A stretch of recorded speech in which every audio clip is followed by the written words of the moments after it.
Hi folks, Dr. Ed Beyer again. Today we're going to be talking about how your low thyroid problem can be causing your digestive problems. I would say at least 60 to 70% of my patients with low thyroid have chronic digestive problems, and of those 60 to 70%, I'm going to say 95% have this problem that we're going to go over today. The most common cause of low thyroid is an autoimmune condition known as Hashimotos Thyroiditis. It's where your immune system is attacking your thyroid and not allowing it to work like it should.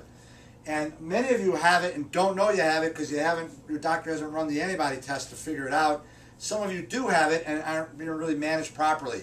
But what I want to talk about today is 25%, 1 out of 4 people with Hashimoto's also form antibodies to certain cells in your stomach called parietal cells. And these parietal cells have a very important function. Let me explain. First of all, antibodies are what your immune system forms to destroy something. Okay? Sometimes your immune system will make a mistake and form antibodies to your own tissue or your own cells. That's called an autoimmune problem or an autoimmune disease. That's what Hashimoto's is against your thyroid.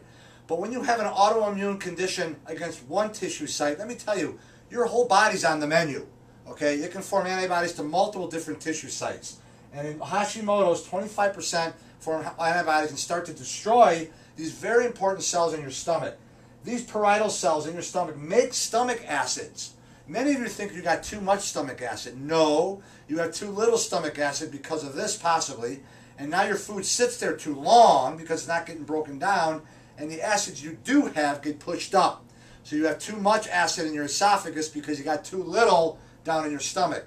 That sets into motion a whole cascade of negative consequences in your gut that we can't get into on this short video.